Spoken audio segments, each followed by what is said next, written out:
कहा जाता है कि प्राचीन काल में एक तपस्वी ब्राह्मण कश्मीर में रहा करता था। परिवार बड़ा होने के कारण उनका पालन पोषण करने में असमर्थ रहा करता था। वह रात भर अपनी तपस्या में लीन रहता था और दिन भर मेहनत मजदूरी करने में अपने को खपा देता। जितना ही वह नम्र और अच्छे स्वभाव का था, उतनी ही इसकी पत्नी क्रुद्ध और तीव्र स्वभाव की थी, जो उसे हर समय बहुत तंग करती रहती थी। एक दिन ब्राह्मण काम ढूंढने के लिए निकला पर कहीं भी काम न मिला। शाम को वह डरते डरते आंगन में प्रविष्ट हुआ, पर ज्यों ही उसे पत्नी ने खाली हाथ आते देखा, वह हाथ में दुकरुन, वह छोटी मजबूत टहनी जिससे चूल्हे के अंदर की जलती उपलों की आग को चलाते थे। इसका अगला सिरा अधजला और लंबाई गज भर 3 फुट हुआ करती थी। लेकर आंगन में आए और आव देखा न ताव, पति पर प्रहारों पर प्रहार करने लगी। दूसरे दिन फिर ब्राह्मण काम की तलाश में निकला, पर इस दिन भी भाग्य ने साथ न दिया। घर पहुंचा तो वहां बच्चों को भूख से तड़पते देखा। ये देख उसका कलेजा मुंह को आया। करता भी क्या, अतः बच्चों को खाली पेट सुला दिया। उसे नींद कैसे आती। सोचने लगा कि भगवान ने स्वयं कहा है कि मैं रात होने से पहले कीड़े मकोड़ों तक के लिए अन्न की व्यवस्था करता हूँ। यदि पुस्तकों में लिखी यह बात सही है तो मेरे कलेजे के टुकड़ों के लिए अन्न की व्यवस्था क्यों नहीं हुई। इनके पेट खाली क्यों रह गए। ये सोचने के पश्चात वह उठ खड़ा हुआ, पुस्तक खोली, वहां बिल्कुल यही लिखा था। अपने आप से कहने लगा, ये गलत है, सरासर गलत। इस बात को पुस्तक से मिटाना ही ठीक है। ये कहकर कलम हाथ में ली और इस वाक्य को ही काट दिया। पुस्तक बंद करके रख दी और लेट गया। अगले दिन प्रातः पुनः काम की खोज में निकल पड़ा। दिन भर काम करने के बाद कई पैसे की कमाई हुई।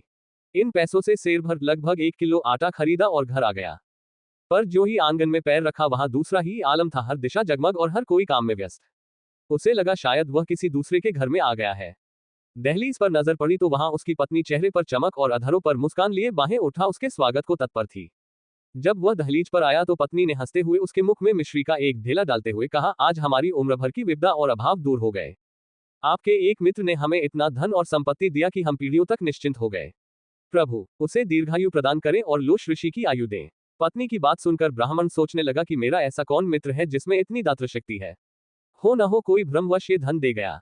कहीं मेरी पत्नी ने किसी सीधे सादे व्यक्ति को अपनी चतुराई से तो नहीं ठगा है। अरे वह व्यक्ति था कौन। ब्राह्मण ने पत्नी से पूछा। अजी क्यों नाटक करते हो, जैसे कुछ पता ही नहीं।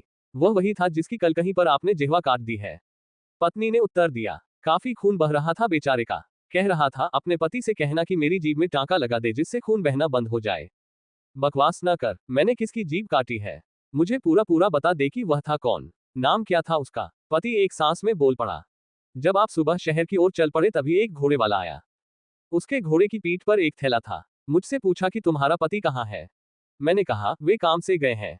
उसने कहा, ये थैला ले लो तो मैं जाऊं। हमने थैला लिया और ऊपर की मंजिल पर इसे खाली किया। इसमें हीरे, रत्न, मोती और सोने के सिक्के थे।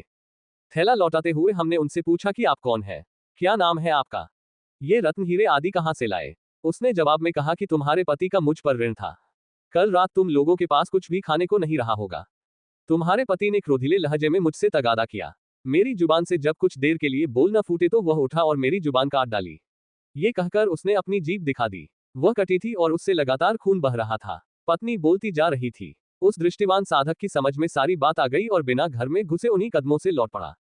आप कहाँ चल पड़े, पत्नी ने पूछा। उस बेचारे की जीभ में टांका लगाने, पति बोल पड़ा। चलते चलते वह ब्राह्मण एक तपोवन में पहुंचा और फिर कभी घर न लौटा। मजेदार कहानियों से जुड़े रहने के लिए कृपया हमारा चैनल सब्सक्राइब करें, शेयर करें।